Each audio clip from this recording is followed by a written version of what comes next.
Hey, welcome NFL football fans. It's that time again, time for another edition of NFL Football Talk. I'm your host, Charles E. Smith Jr. This is an Inside Sports production presented by Humanica Media, and here we are all the way up to Week 9 of the 2017 NFL season. So, hey, what better time? We'll go ahead and give you an NFC preview this week and see where they're going here at midseason. See who's trending up, who's trending down, the good, the bad, the ugly, and everything like that. Next week, we're going to do the AFC. This week is going to be all about the NFC. Also, we got all the latest NFL news, injury updates, and such. So without any further ado, let's go ahead and get right into it. As you know, I do not work alone here. I do enlist the help of only the very, very best. So here he is, the man many of you already follow on Twitter at Chris L Sports, and if not, you should be. He's got some great stuff, some great wisdom, and always entertaining. One of my favorite East Coast intellectuals, a proud graduate of Rutgers University from somewhere in an undisclosed location in Southern California. Here is the main man, Chris Lardieri. Chris, what's happening, man? Charles, always appreciated. Thank you very much. I guess this week is all about more injuries and trades in the NFL. One of the former being typical ho-hum, the latter kind of a rarity. Yeah, that's true. It's crazy because we look at in the preseason we're already down Ryan Tannehill and Teddy Bridgewater. Bridgewater was injured last season, still hasn't played.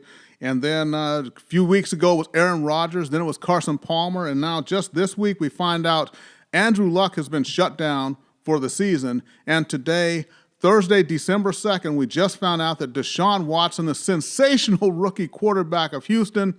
Now, you got to look at Houston, though. After the elation of the World Series and their first win in franchise history for the Astros, then they get this news. He's injured in practice. He's done for the season, ACL.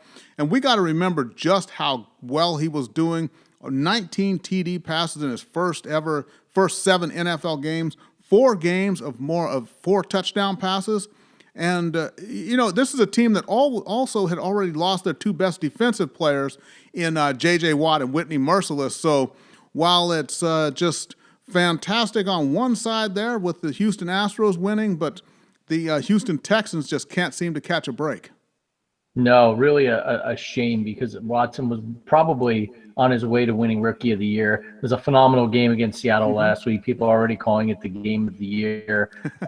Really a great story. And for something this fluky to just happen in practice, not in contact in an actual game like poor Zach Miller of the Bears, really, really sad. And I guess the city of Houston used up all their sports juju or karma with the Astros. Really unfortunate because I was looking forward to seeing if the Texans could make a run. I mean, how long have they been waiting for a quarterback in that city? Yeah, that's true. Well, I would say this, though, definitely next June, if you go to Vegas like I do and place bets on prospective teams to make it to the Super Bowl, Houston would have to be one because you figure everybody's going to be coming back with a vengeance. Deshaun Watson, and not only that, but J.J. Watt and Whitney Mercilus are going to be there. And I think it has to be mojo because juju, I think, has to do with voodoo, and I think that is saved specifically for the New Orleans Saints, who have had some great juju over the last 5 games.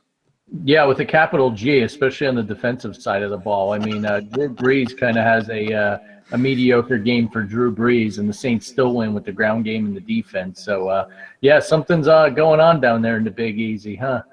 Yep, definitely. And then, of course, the trade deadline just passed, and we'll get into the NFC report card here in just a moment. But notably, of course, is Jay Ajayi being traded from the Dolphins. He goes, and this is a rich get richer because the Philadelphia Eagles already having a terrific season. They got LeGarrette Blount in the backfield, and now they got a hammer and a hammer with Jay Ajayi in the backfield. And then questionable, too, Kelvin Benjamin getting traded out of Carolina. Now, you're going to leave Cam Newton without Kelvin Benjamin, who's his best receiver, while he's already down their security blanket tight end in Greg Olsen, who's gone for probably another month, I think, into December before he's back with that ankle. So interestingly that they kind of stripped down things there in Carolina.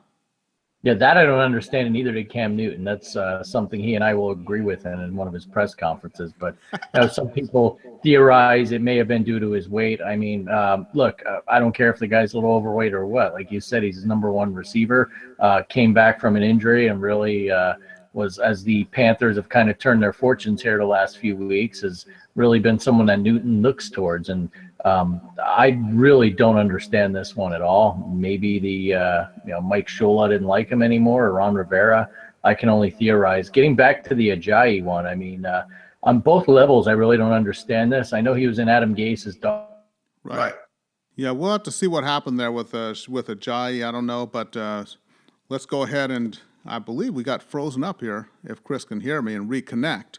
But yeah, Jay Ajayi getting traded out of Miami, and kind of sudden for him. And then we talk about Kelvin Benjamin. Then the other thing is Jimmy Garoppolo, the backup quarterback in New England, getting abruptly traded somewhat to San Francisco.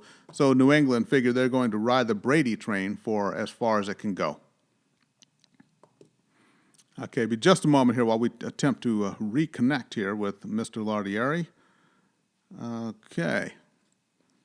Looks like Chris we're having some technical difficulties here, a little bit of technical difficulty. Chris is not having a difficulty. It's, all this modern technology. It's fantastic when it's working, but when it's not, it makes you want to pull your hair out. And let me just go ahead and remind everybody that Inside Sports is not just about football.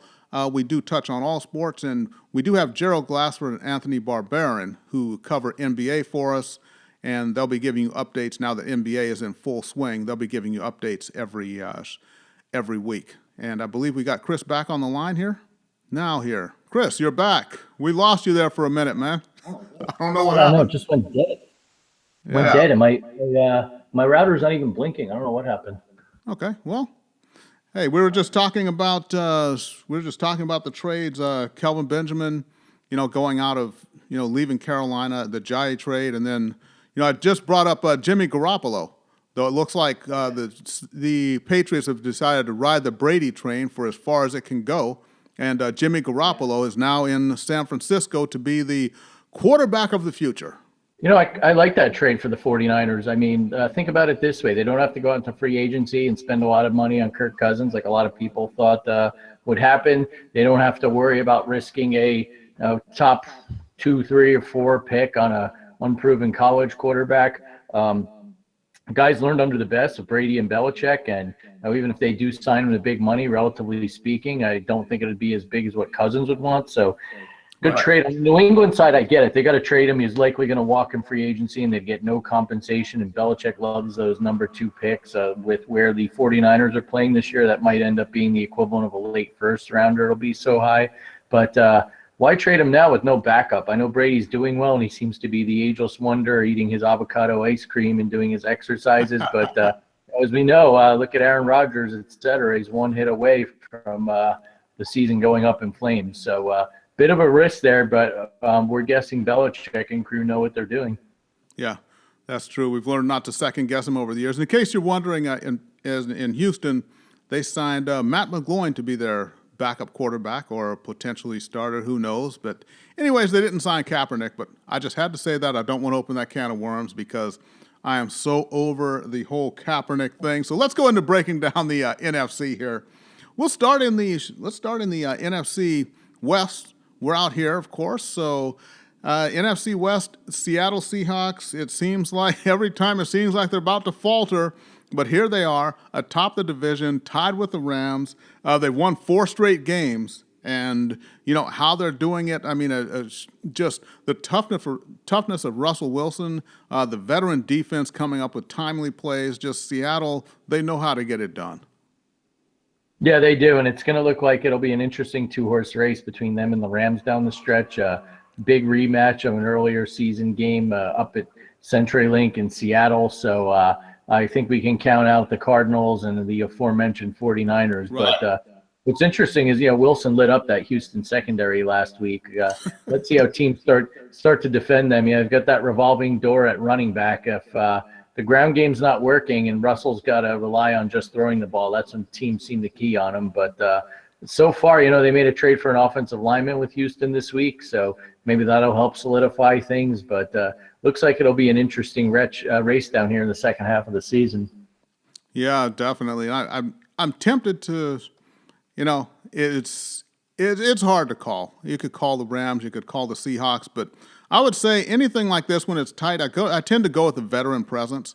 So I still think that, the Seahawks are kind of the class of that division. And then the Rams, though, surprising, they're coming up. The Rams look like a playoff team, and who knows what will happen in the second season. But looking at the NFC East, where, Jared Goff is there with the Rams quarterbacking, but Carson Wentz, hottest quarterback in the league right now. Philadelphia's won 6 straight. Now they have Jay Ajayi. So one thing, out here in the West, we're going to get that big clash. If you're wondering, yes, the stars did align December 10th at the LA Coliseum. It will be those Philadelphia Eagles and Carson Wentz playing the Rams in a game out here. It should be fantastic. Jared Goff against Carson Wentz. But what do you think of the NFC East? I think, by the way, the Browns will not be watching that game because they probably wish they had either of those quarterbacks. But look, it's Eagles and everyone else. The Redskins kind of could have made their move by beating Dallas last week. It didn't happen. Ezekiel Elliott now finally will be serving his 6 games to split. Fadden and Morris are capable backups, but I don't think they put the fear in defenses that Elliott does. And the Giants at this point, I think they're just playing to solidify how high in the first round they'll be picking. That's a team that's on the verge of a mutiny with Janoris Jenkins being suspended now. Right. So I think at this point, it's just a matter of how much of the house will be cleaned. Yeah, that's true. And, when I look at the Redskins, though, and I got to look at the Cowboys. Now, I think that Philadelphia is going to be the class of that division there. I thought they would really take kind of a dip when Sproles got injured early in the season, but they overcame that and are still a solid team, very solid team. In fact, they might make it all the way to the Super Bowl this year. But with Dallas and Washington, a couple of things. When I watched that Dallas-Washington game, and like I said, Dallas is kind of a prove-it-to-me team still. And when I watched that Washington game, that was a Washington team that was decimated by injuries. Some of their offensive linemen had literally gotten there the day before the game to try to fit in. And still, they were in it all the way to the end. So you look at Washington, you say, yeah, they've given up at least 30 points in each of the last 4 games. But I think there's still hope there because Dallas beat them, I think it was 33-19, something along those lines. But they didn't really have a drive over. They only have one drive that was over about 30 or 40 yards. So it's not like their defense is really collapsing in Washington. It's a matter of there's offense, there's kind of fumbles, interceptions, things like that are going wrong. So there's problems on the offensive line. But I still think Washington could right the ship and be okay down the stretch. And Dallas, they still, I'm looking at them, they still haven't really truly beaten anyone yet. Yeah, and their schedule gets really hard down here in the second half, whereas the Redskins in previous years have kind of struggled at the get-go and rallied.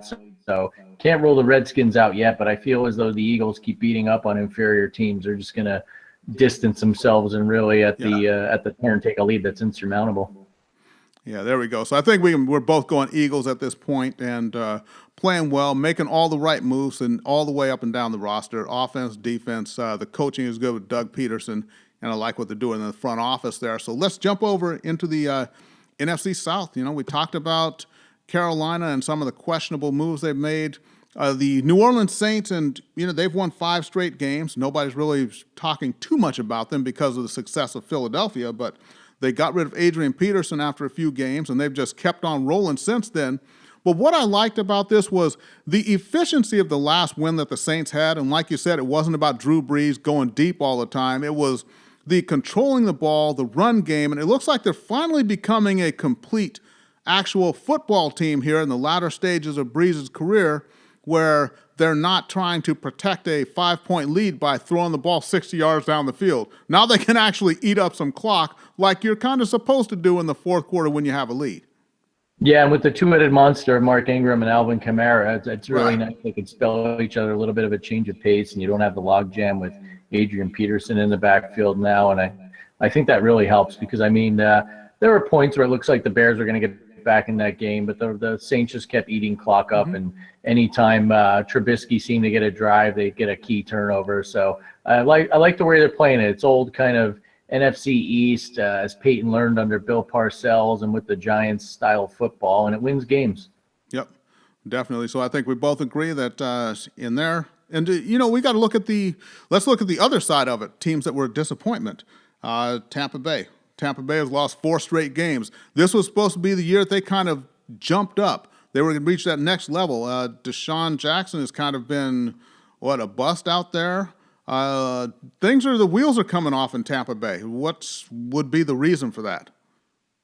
Oh, very simple. It's the Hard Knocks jinx. I mean, nothing more, nothing less. Any team that seems to be on that show underachieves, I guess. And Jameis Winston can't hold on to the football for whatever reason. I want to say he's got 8 fumbles already, and we saw a little bit of that in the Hard Knocks shows where he kind of forces the ball and throws interceptions, but now he's just not holding on to the ball. The defense, which everyone thought was their strong suit, has really been getting lit up, and the Panthers beat them down there in their own stadium last week, so it doesn't look good. And if this does continue, I mean, we've got to probably put Dirk Cutter on the obligatory hot seat, right? Yeah, most definitely. And we didn't talk about the Atlanta Falcons, who were in the Super Bowl last year, because, what the heck are they doing in Atlanta? We mentioned Steve Sarkisian last week as far as the offensive coordinator, and Matt Ryan doesn't look comfortable yet. So that's really kind of iffy there in ATL. Yeah, I definitely think so. I mean, I think people really underestimated the value that Kyle Shanahan had to that offense, and why they're not getting the ball to Julio Jones and Devontae Freeman more often, I don't know. I guess we just attribute that to the curse of Sarkisian. I mean, and look what he did to Alabama in the national championship game, right? That's a trend. That's true. I'll drink to that. Okay, and let's go to the NFC North. Yeah, sorry, that was bad. I couldn't resist. Okay. NFC North, where, hey, this is surprising. I don't know if anyone knew this out there. Chris, did you know this? Did you know Minnesota Vikings with, I don't know exactly who, playing quarterback, they've won 4 games in a row? Were you aware of this? I do. It's a great Case Keenum, and say what you will about him during his Rams tenure. Nice guy. He was very nice to my son at training camp and gave him his towel. And I can tell you, seeing him in person, he's not much taller than me. So to say he's 6 foot is probably stretching it a little, no pun intended. I think it's a great story. Look, even with Teddy Bridgewater healthy, it doesn't look like Keenum's going to give up control of that job. And he's doing just enough to win. And frankly, he's playing better than Sam Bradford did last year. And with that defense and the fact that even though they lost Cook with a big injury, that 2-headed monster at running back seems to be controlling the ball, and they're doing just enough to win in a very winnable division.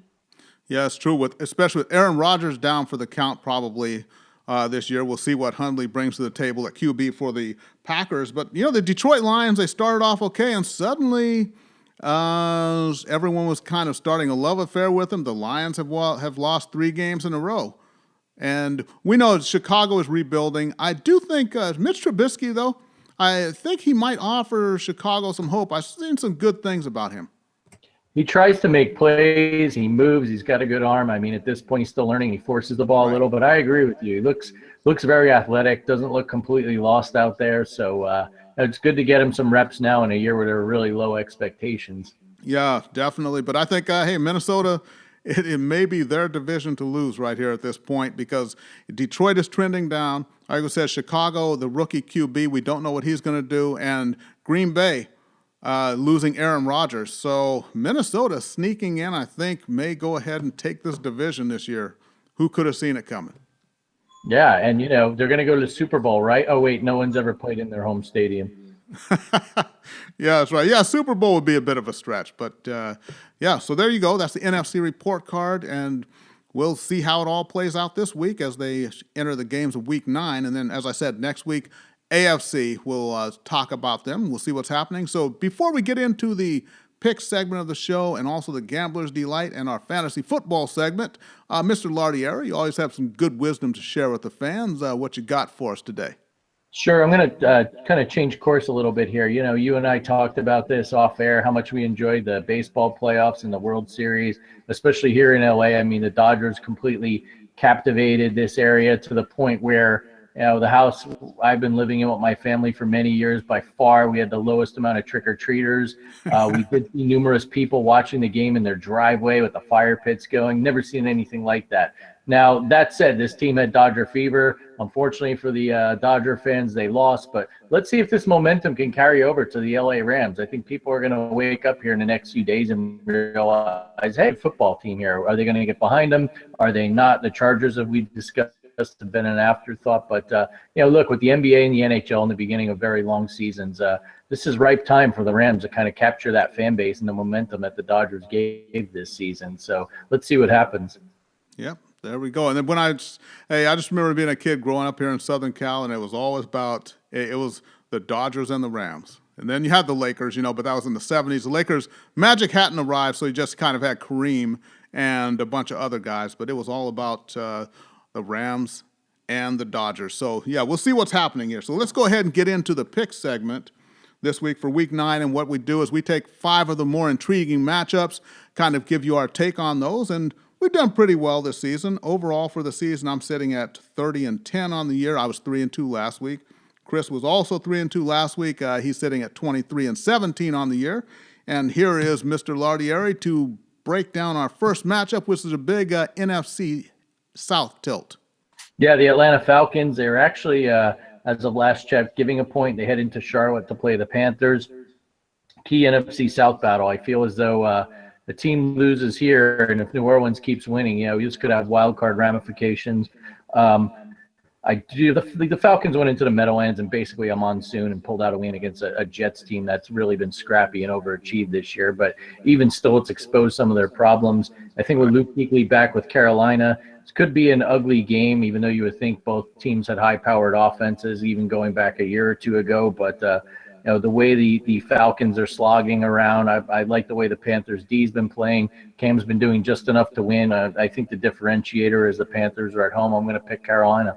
Okay, well, with Carolina, I think here's what's going to happen is you've got this week now where I think Cam Newton kind of has to get over the loss of Kelvin Benjamin and truly let the reality of that set in, that he's not going to be there. And, he's without Greg Olsen. So I think there's going to be a transition week here because Carolina's not exactly pounding the rock either. So this is going to be, I think Atlanta gets a little bit lucky here in catching Carolina in this transitional period. So Carolina may be okay in a couple of games, but I think right now there's still going to be that shock. The offense will be a little bit out of sync, so I'm going to go with Atlanta here to win this tilt and get to 5-3 on the season. Deep down, I know you still have that fascination with Matty Ice, but even though you like to rip him, you do like to pick him week to week. Okay, so next game, Cincinnati Bengals, and they've won 3 of their last 4 games. They're sitting at 3-4. On the outer edges of the AFC playoff picture, they're going to be in Jacksonville to take on the Jaguars. Jaguars, as we know, they win every other game that they play. They're sitting at 4-3 on the year.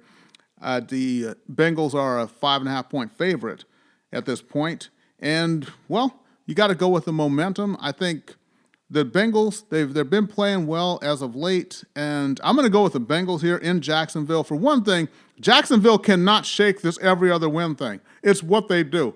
And I don't know if that's reason enough to take a team because they lose every other game and they're due for a loss, but I'm going to go ahead and take the Bengals here. What do you think? I'm going to differ, and only on a technicality. Jacksonville was off last week, so they technically didn't win or lose. So 2 games here.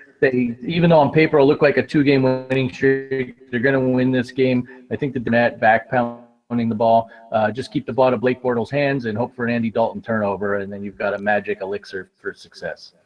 Yeah, I get that logic. I just think Cincinnati's defense is a little bit too good for them, that's all. So they're going to make Bortles beat them. So we'll see. It could be an entertaining matchup. This is going to kind of be an under-the-radar game, but it could be very entertaining for those who bother to watch it. Okay, Chris, next game for us. The Baltimore Ravens coming off a big spanking of your Miami Dolphins and proving to be a fool and thinking that Matt Moore was a valid fantasy quarterback last week and the Dolphins could win this game. They go into Tennessee coming off a bye. The Ravens are getting 3.5 points. Marcus Mariota, hopefully his hamstring is healed. Looks like Corey Davis may be coming back off the injury list. Ultimately, whether Flacco plays, he got dinged up last Thursday night, or it's Ryan Mallett, who I'm amazed is still in the league. I'm not really too concerned about who quarterbacks for Baltimore. I'm going to pick the Titans. I think that, there's a great opportunity for this Titans team to make a move and win, which looks to be a very weak AFC South. So I'm going to go with Mariota and company. All right. Well, from what I understand, Flacco is cleared to play. So on that, with Flacco in the lineup, I'm I'm going to take Baltimore. Either way, Flacco in the lineup. And with Mariota a little bit dinged up, and this is one of those things when you got a solid defense, I think they can make the difference in the game here because Tennessee has not been exactly lighting up the league. In fact, 12-9 in overtime over Cleveland last week. So I'm taking Baltimore again, going with the veteran presence to be the difference in the game. I'm taking Baltimore to go into Tennessee, and Baltimore gets to 5-4 in that tough AFC North and keeps themselves in the playoff picture. Yeah, Oh, Charles, we're not agreeing anymore. I don't know what's going on, if there's some sort of trend or what, but something to keep an eye on. Yeah, we'll see. So the next game, this should be highly entertaining here. Kansas City Chiefs at 6-2. They're going to be in Dallas to take on the Cowboys. Cowboys sitting at 4-3. Which mentioned they beat Washington last week 33-19. The big news for the Chiefs, though, is that Tamba Hali, a great linebacker for them, he's actually back at practice now. He's not going to play in this game, but it means he may be coming back to join Justin Houston in what can be an overpowering defense there in Kansas City. But as far as this game here, the Chiefs are a 1 point underdog going into Dallas. As I said with the Cowboys too, and all you Cowboys fans out there, we've all got friends who are Cowboys fans. We know that it's our cross to bear. I'm not hating on your squad, but as I said last week before Washington, they haven't proven anything to me yet. They haven't beaten a good team yet. Kansas City is a good football team. I'm taking the Chiefs. All right, now we finally agree. I really think the last few weeks, not quite sure I know it's gotten into Andy Reid. He gets a little too conservative or does some questionable things. And the fact that Denver was still in that game, despite Trevor Siemian playing a ferocious game, is amazing to me. But I think they need to get back to basics, which kind of differentiated them at the beginning of the year. Get the ball to Tyreek Hill and Kareem Hunt. And they haven't been doing enough of that. They've been letting Alex Smith throw a little too much to other guys, and they're kind of struggling in the red zone. Get away from that. Get to your bread and butter. And I think the defense can stop whoever it is playing running back for Dallas. And I'll say Chiefs. They get back kind of in their winning ways. All righty, good. We finally agree, and we're back on the same page. And then next game, you know what? It's the Sunday night game. A lot of people are going to be a bit disappointed about it. But, of course, myself being a fan of the Dolphins, and then we've all got friends who are Raider fans too. Break down this next one for us. Yeah, in a matchup and where we wish there was a game 9 or 10 or 11 of the World Series to watch, the Raiders go into Miami. They're actually a 3-point favorite coming off a tough loss in Buffalo last week. Miami, as we mentioned, got smoked by Baltimore on Thursday night.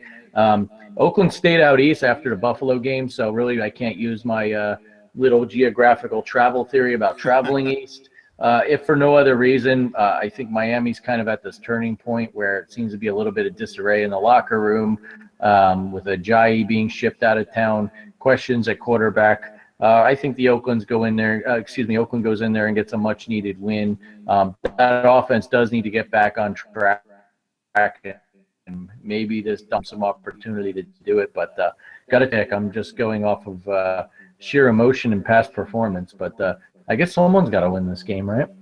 Yeah, well, it could end in a tie, but anyways, 3-5 Raiders against the 4-3 Dolphins, and for the same reason why I'm picking Atlanta to go in and beat Carolina, it's going to be the same thing here with the Raiders.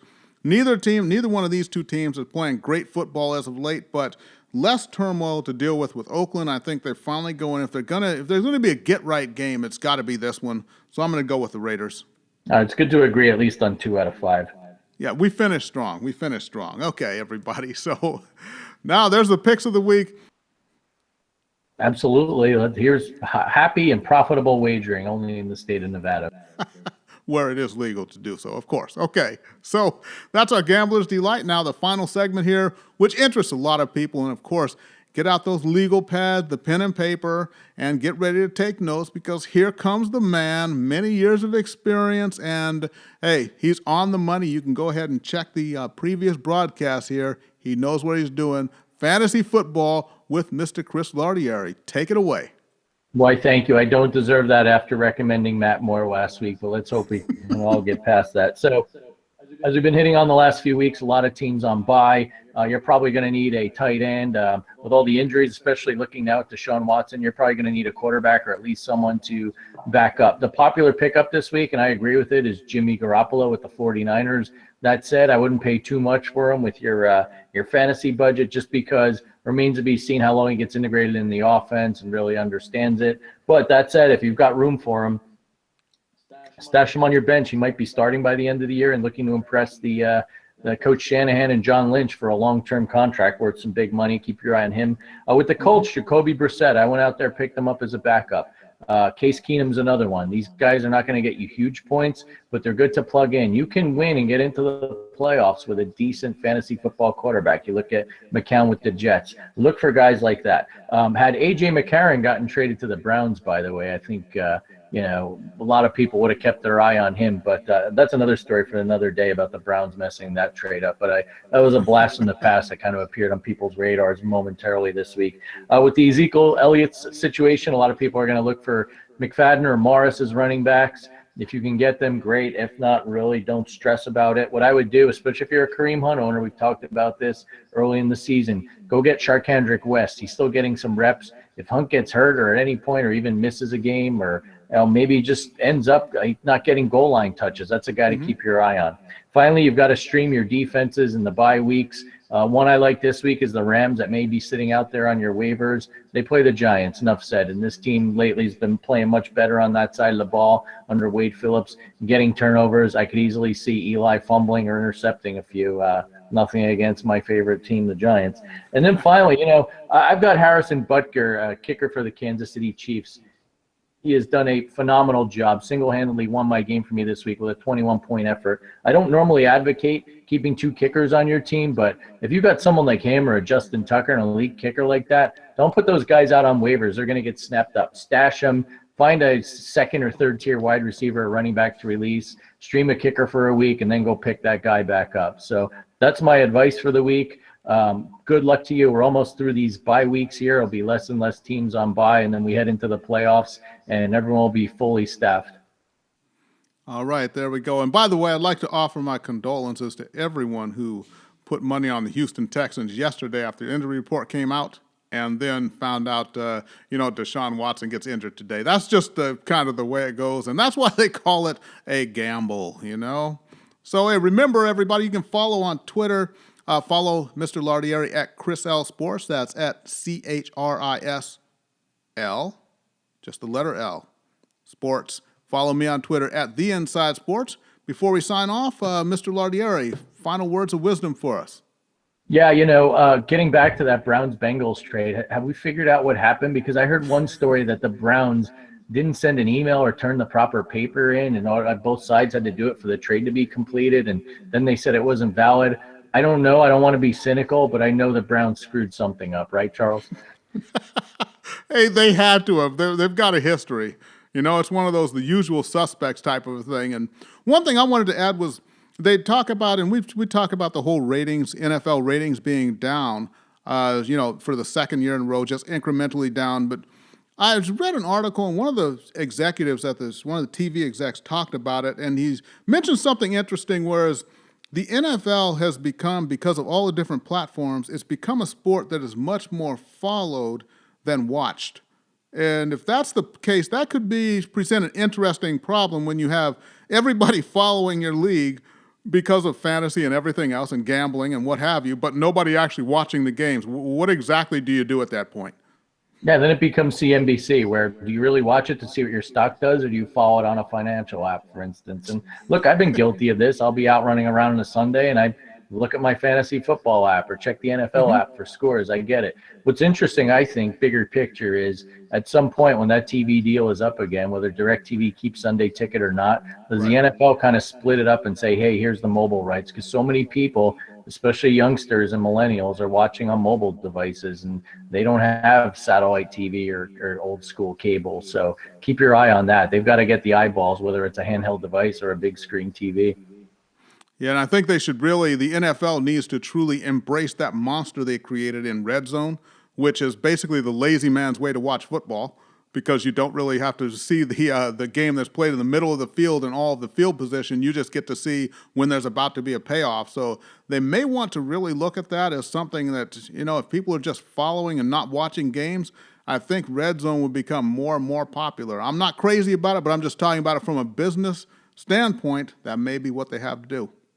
Oh, yeah, I love it. My son and I watch it a lot, but I think what they're going to do is start putting banners with commercials at the bottom, because one of the best parts for me at Red Zone is I don't have to see the same commercial over and over in promos for unfunny sitcoms. So they'll figure out a way to slap advertising in that Red Zone platform.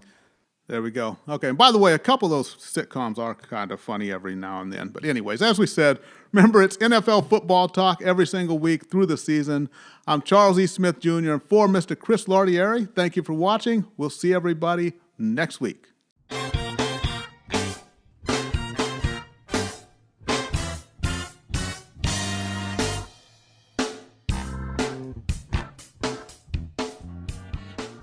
We want to thank everyone for joining us. This is Gerald Glassford from Pop Culture Cosmos, Game Source, and also Inside Sports. This is a special treat for not only Pop Culture Cosmos on our Pop Culture Cosmos channel, but also Inside Sports, as it is our annual NBA prediction show.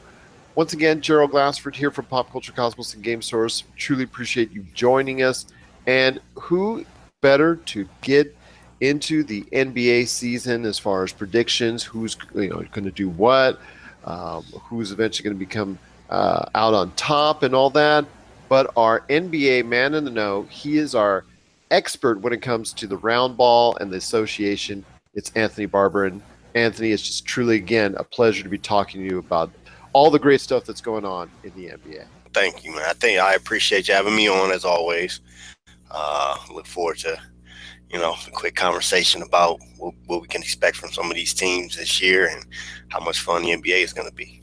Well, I think we'll be able to cover a lot of bases. I'm going to devote a good chunk of time to it. So let's get into it right now.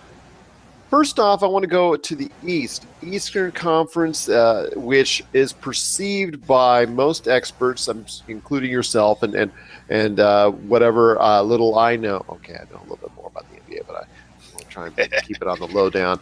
But I want to talk about the Eastern Conference first because they are perceived as the weaker conference, and to a lot of people, it's not even close. But when it comes to the Eastern Conference, I want to start off at the top. Who are the three teams that you think, or three or four teams that you think will contend for the Eastern Conference? Best say that at the top of the food chain in the Eastern Conference. Well, the number one team is Cleveland. They have LeBron. They have the best player on the planet. That's 3 years, regardless of where they finish, one, maybe three. They are the favorites in the Eastern Conference to represent that conference in the NBA championship. Don't see anybody knocking them off. I don't think they'll finish with the best record, but I do think they will be the team in the championship. Similar to what happened last year, correct? Right. As far as the number one record, I actually think Washington with the number one overall seed. I just think they are 2 games out of the top seed last year, and they have the continuity together to be able to put together enough wins to get that top seed. That's a good point because I'll tell you what, when it comes to Washington, like you said, the cohesiveness, because they've been together as a collective starting unit for 2-3 years now, as opposed to Cleveland and Boston, which are always changing in flux. And even if Cleveland and Boston might be better at the tail end of the season, that might be enough to at least get the Washington Wizards their chance at the top. So for at least as far as to get that first seed. But I agree with you as far as Cleveland's concerned. I think there'll be enough resting of LeBron over the course of the year, maybe to shave off about 5 to 10 wins. So they'll be coming in as a second and third seed. But that doesn't really bother them because when it comes to the actual playoffs, it looks like Cleveland, if Isaiah Thomas is healthy, when he, hopefully he can come back around. the latter part of the season, if he is healthy with that hip and productive, almost as productive as he was in Boston, that could be a great sign for Cleveland to come out on top in the Eastern Conference playoffs. Absolutely. Yeah, I think postseason, it's all about second half of the season, going in with momentum, going in, basically clicking on all cylinders, getting everybody comfortable with each other. I think they'll tinker with that lineup throughout the course of the season to see what's the right fit, who goes with who, how to get the floor spread. So I think it'll take them a little time to hit their stride. Boston, I'm not sold on defensively. I think a lot of their heart and what they wanted to do, how scrappy they were, a lot of those pieces away to get what they believe they needed to get over the hump. So I think they will lose some of those closer games that their defense, Bradley and Jay Crowder, helped them to win. Toronto was pretty close as well. I mean, the top four seeds were really close to each other on the Eastern Conference last year. I just don't know if they'll be healthy enough with what Kyle Lowry went through last year. If he's going to be able to play enough games for them to get that number one seed. However, I do think Jay Miles' addition and Damari Carroll wasn't really a good fit there. I think that will help them as a unit. But I think Washington in the Eastern Conference will probably end up with the number one seed. But I still expect Cleveland to come out of the East. I agree with you on that. I don't think Toronto is as strong this year, and obviously they have histories of injuries with Kyle Lowry, DeMar DeRozan, where they cannot be trusted to be going through a full season, and seeing them on top would be, for me, a stretch indeed. Now, there's also, when it comes to the top 8 seeds, there's also the 5th through 8th, and there's going to be a lot of teams that are going to be contending for those bottom spots in the Eastern Conference. I have Milwaukee as one of my teams that could surprise. They've got some depth, and they also have some young, very talented, also as well very athletic, and also very long defensively. And I think they could surprise a lot of teams in the Eastern Conference. But who are some of the other teams that you think that can grab those lower end spots in the Eastern Conference? I was looking at that this morning, actually throughout the week. I see Milwaukee, like you said, making it. Charlotte has a good opportunity to make it. I think Miami will make it. I think those will be the other 3 teams. But anybody from Detroit, to Philadelphia, if they're healthy, I don't think Brooklyn will make it. I don't think the Knicks will make it. I don't think the Bulls will make it. But Indiana has some young talent. They only won 42 games last year, but anything can happen. I think the top 7 will be, the original top 4 with Milwaukee, Miami, and Charlotte, in my opinion, a major toss-up. And there's going to be a lot of teams heading for those bottom spots.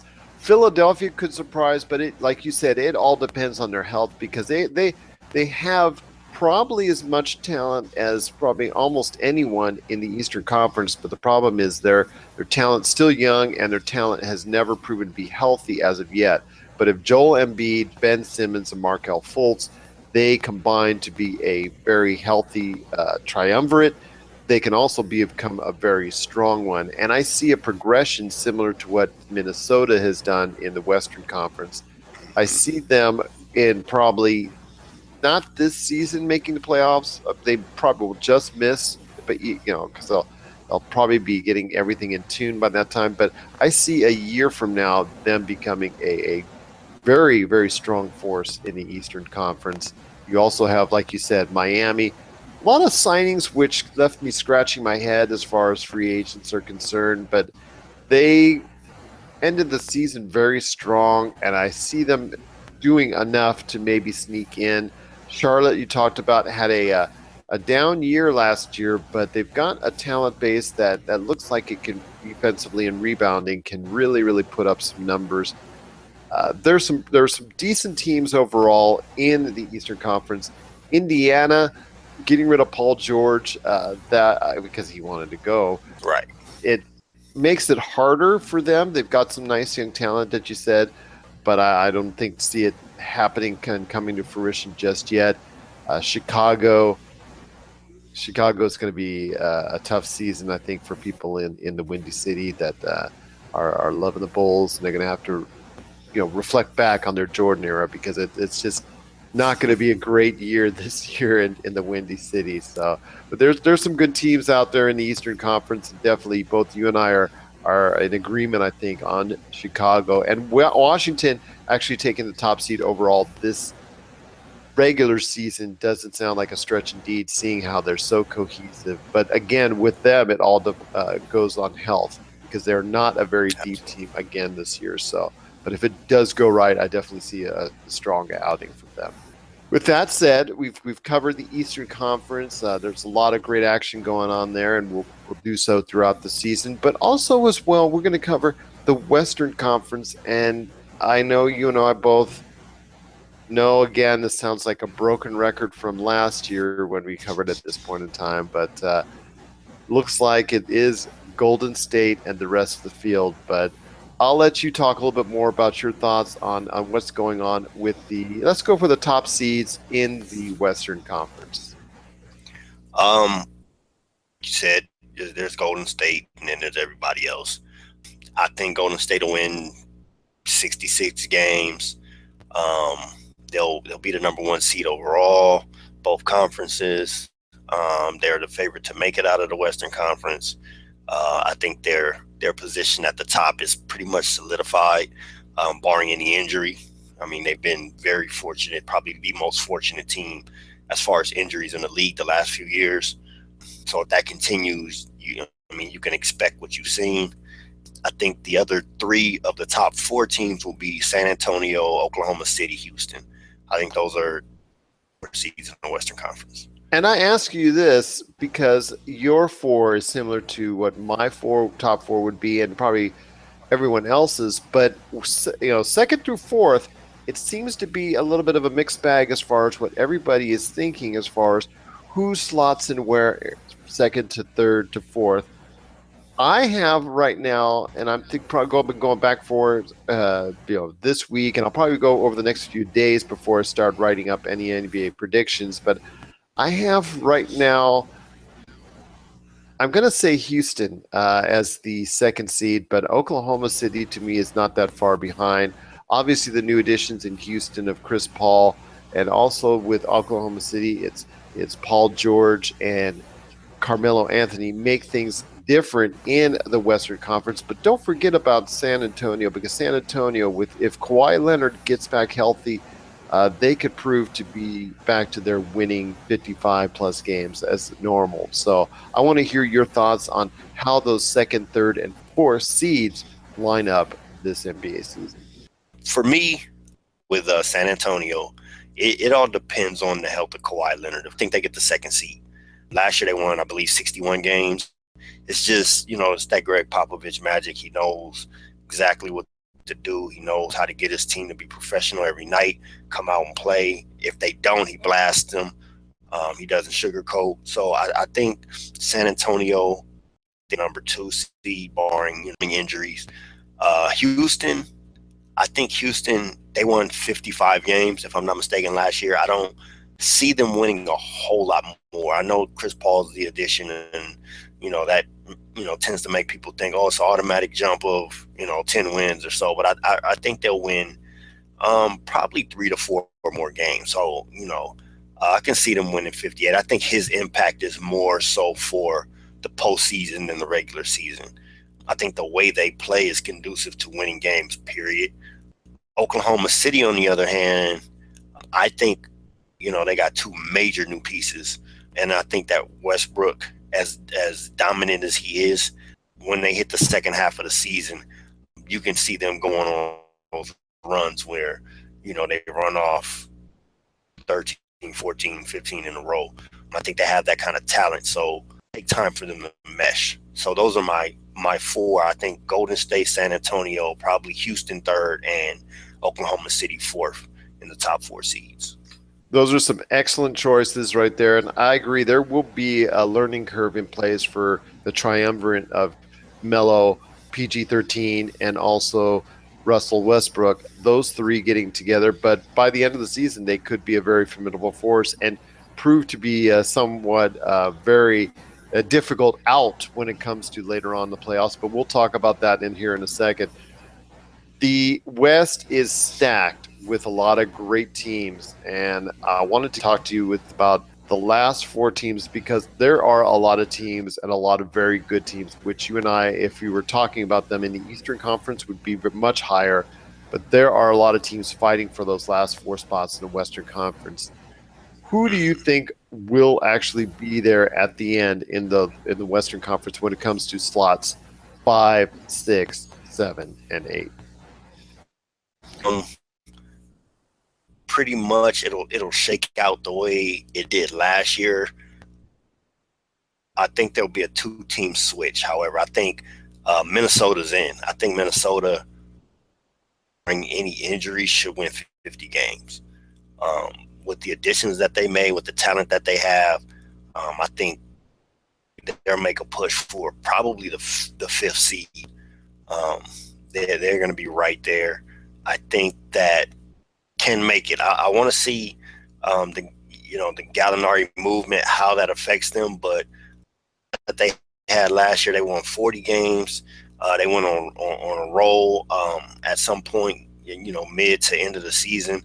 I think with the off season, I think they'll be in a good position to make it. I think Portland is in. I think the final team to be in, who did I put in? Who am I taking out? So Denver and Minnesota are the 2 teams that I think will make the jump. I think Memphis will fall out. No, some people still have high hopes on Utah. I don't know if they're going to get through the Gordon Hayward move. So I think they'll fall out. But I think the rest of the Western Conference, will pretty much shake out the way it has. But that last team, you still haven't chosen that last team that might. I still haven't chosen.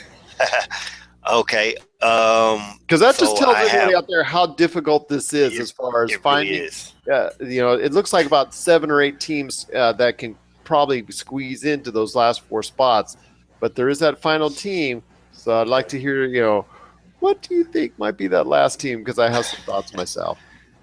Okay, so I have Golden State, San Antonio, Houston, Oklahoma City, Los Angeles, and my final team, I'm probably going to say, I think Dallas. See, I know New Orleans, they have the 2 big guns, but to me, they just haven't rest of their roster. Got on a good run, but they started out so poorly that they just couldn't make up the ground. I think if without those injuries early in the season, I think they'll be able to squeak out, 42, 43 wins and that 8th seed. Those are some great thoughts indeed. Well, for me, I will tell you, like I said, I've got similar to what you have when it comes to the top 4 seeds in Golden State, Houston, San Antonio, and also Oklahoma City. My bottom 4, which are going to be no slouches, and like I said, if we were talking to them in the Eastern Conference, they would be right there at the top. I will be going with Portland. I will be going with Minnesota. Those 2 teams, I think, are poised to do good things. As far as Nurkic going over to Portland was a great thing for them. Plus, they've got that great backcourt of McCollum, and also Lillard. So that those 3, if they can really mesh, I think there's going to be great things. Also, as well, Minnesota, like you said, with Karl Anthony Towns, Anthony Wiggins, and also their newest arrival, Jimmy Butler. Those 3 can really make things happen in Minnesota. So you've got 2 teams right there, but the last 2 slots are really going to be up for grabs. And I'm going to go right now. I'm thinking right now, Denver, I think, will make the playoffs this year. Paul Millsap, his addition will bring a defensive-minded toughness that will put them not near the top, but at least get them enough in the right direction so that because they still have a prolific offense, and I think they're still going to be able to score points whenever they want to. Being able to stop teams is the question, and I think they'll have just enough defensive toughness to go around with Paul Millsap. I think that definitely will help them there to slide into that 7 seed. The number 8 seed, that is the toughest and up for grabs thing. I tell you what, that is crazy indeed. You've got the Utah, the Clippers, New Orleans, like you said, with Dallas, Memphis. You've got all these teams vying for that last spot, which are all right around each other in talent quality and whatnot. I think right now I'm going to go on the fence, and I'm going to probably say Utah. I think the Clippers just narrowly miss it because I'm not convinced Blake Griffin can be healthy an entire season as of yet. And if he is not healthy, they don't have a Chris Paul to rely on, and I think that's the issue I have there. But I think Utah will be very, very solid defensively. They might not have issues scoring points, but I think if they're going to keep a lot of games in the 80s and 90s, they're going to be very, very tough for people to have great games against. So I think they will be able to sneak into that last spot. But it's going to be a toss-up between, like I said, Dallas, New Orleans. If they can find something besides the Twin Towers that are there, if somebody can shoot outside besides the Twin Towers that are there, that'd be great. Also, as well, you've got really solid teams as well with, like I said, Utah and the Clippers and Memphis. You cannot sleep on them. They might find a way to sneak in once again and defy the odds again this year. But great things going about. As far as teams like Phoenix, the Lakers, my Lakers, I see them, getting a few more games, but they're still a work in progress, and there's still a long ways to go there. Phoenix, I like as a team on the rise as far as to at least get into a point where they look like a more competitive team. The Sacramento Kings, I know that's going to be another work in progress as well, as far as trying to get that team to listen as far as to their coach and become a better unit now that they've got some veteran influences there. But those are some great teams and great picks indeed, but it comes right down to the playoffs. Anthony, I want to hear your thoughts. When it comes down to the Eastern Conference and the Western Conference, who are the 4 teams that are going to survive as far as the 2 teams in the Eastern Conference and the 2 teams in the West, and who comes out in each? Well, let's start with the Eastern Conference. Again, Cleveland will be there. I just think they're built for it. They have the best player in the world. They have, championship experience now. Most of the guys on that team have won. You got Dwayne Wade. I think they're poised and they're built to, compete for this championship at least one more year. I think it could shake out to where they fall in their because I don't think they're just a cakewalk to conference finals that I know everybody, they went to the finals last year and they're going, okay, well, they added Kyrie. Now it's time for them to just, they'll probably lose to Cleveland. But I think it's between them and the Wizards. And I'm going to venture to say, I know it's a little bit of a hot take, I guess. I think Washington beats them. I think that's just what I was going to say. So that's excellent. Yeah. I think Washington beats them if they have to play them. If they have to play Toronto, then I think then Boston will make it. But if they have to play Washington, then I think Washington will beat them and they'll meet Cleveland in the conference finals and lose to Cleveland. In the Western Conference, there's Golden State. There is somebody else. But the thing about it is, like I said earlier, they've been the most fortunate team over the last 3 to 4 seasons when it comes to injury. They haven't had anything happen. In the Western Conference, I think, has loaded up pretty much for that possibility. I mean, you go into a series with them and one injury can change that whole series because they've loaded up, when you talk about San Antonio, Oklahoma City, Houston, to be one mishap away from being able to come out of that series. Though that the two teams, for me, there are two teams that I feel like can compete against Golden State, and that's San Antonio and Oklahoma City. I think they have the individual talent to be able to compete with them enough. But I think in the end, Golden State will conference in the NBA Finals. That's some excellent predictions indeed, and almost a mirror to what I'm about to say in regards to the playoffs are concerned. When it comes to the Eastern Conference, it is going to be Cleveland, but like you said, it's all about positioning. So if, let's say, for instance, they end up number 4 and Washington's number 4, I think they'll just be Washington then.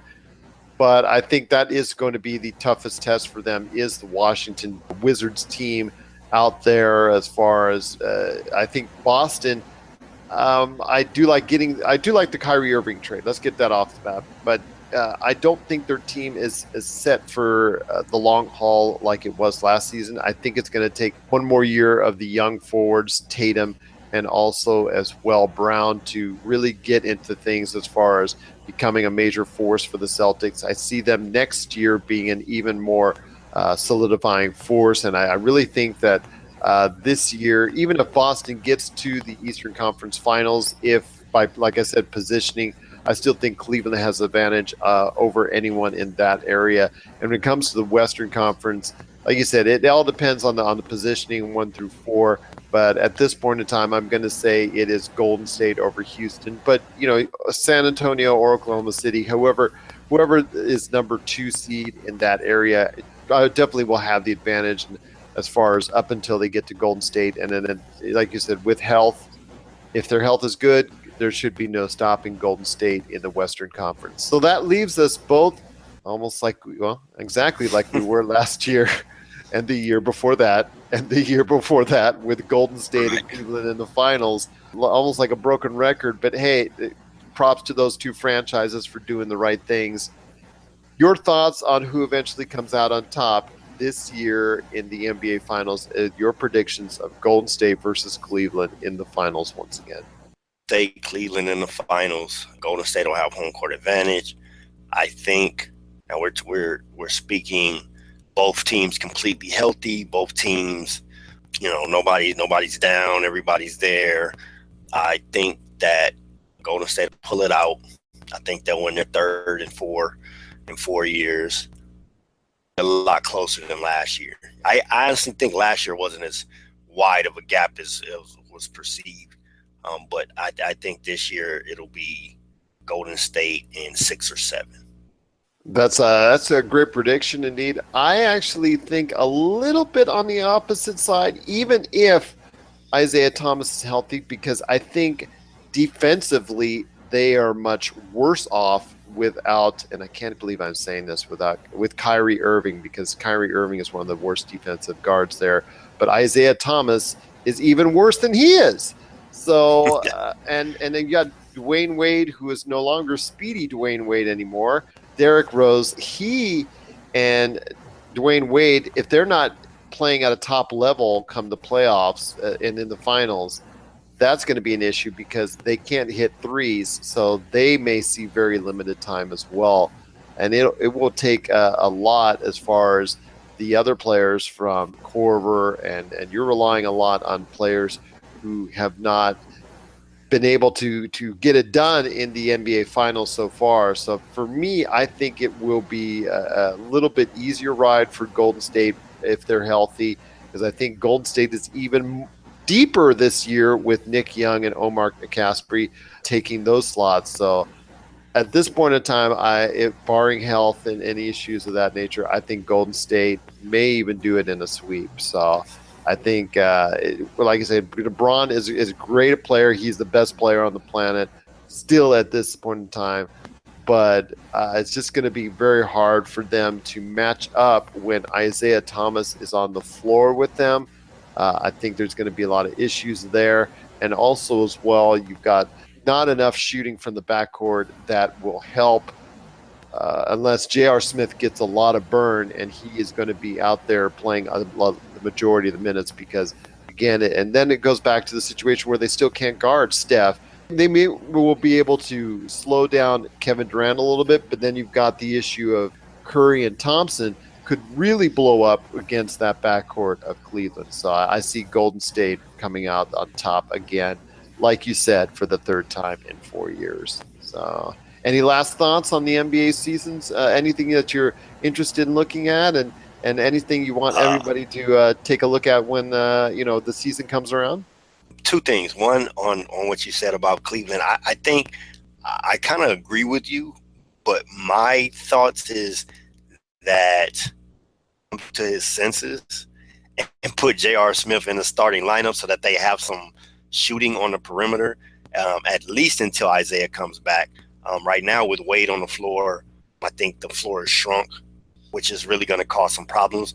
And that's why I'm saying I think it'll be easier for Golden State. If they throw that lineup out there against Golden State, they're really going to get hurt.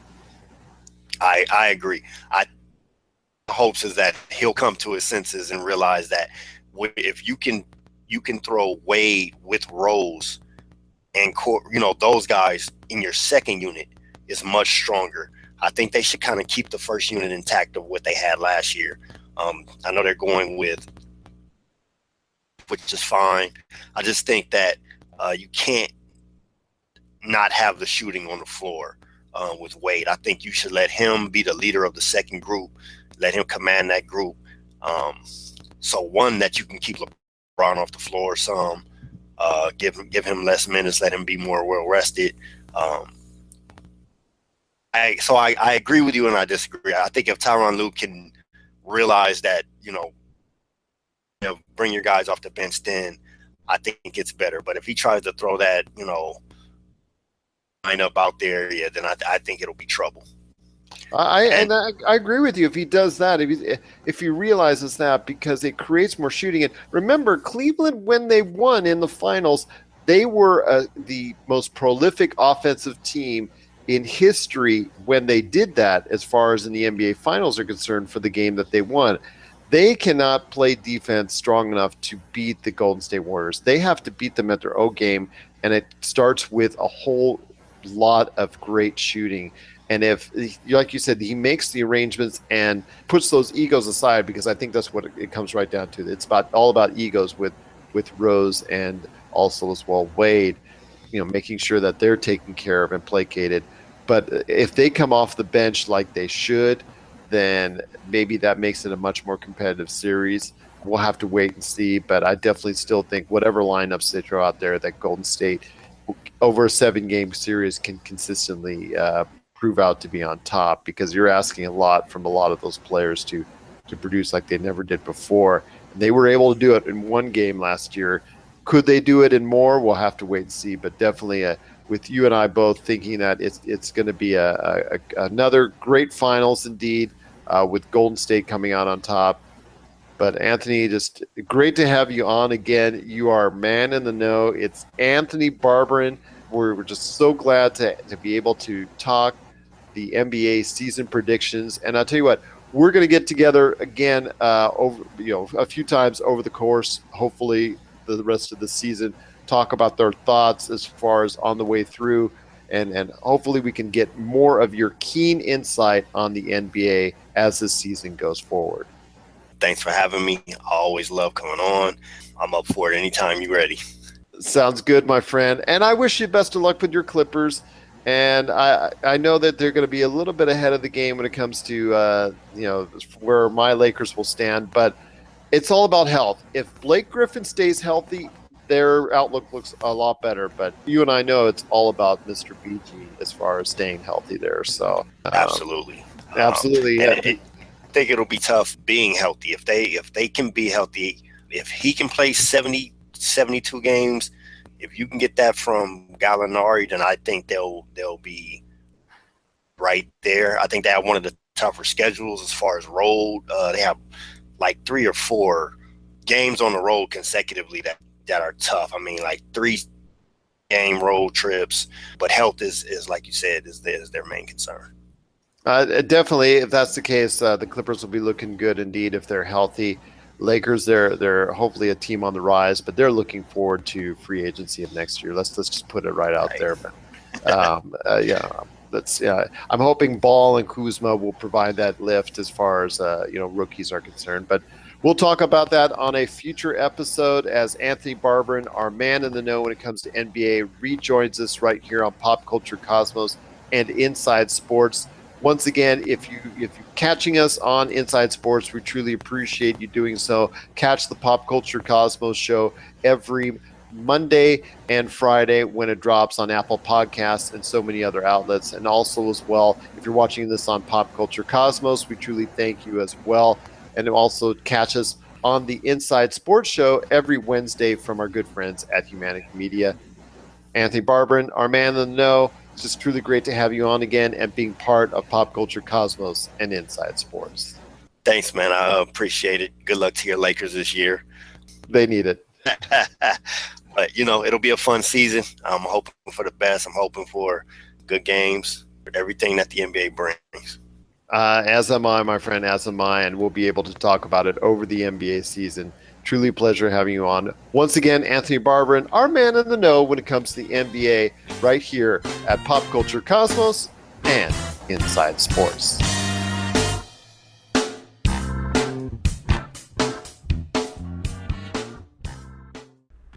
Brink here from Super BS, talking about the things you know you love and the things you'd love to know. Join us weekly for a podcast about video games. Mostly. Oh, yeah.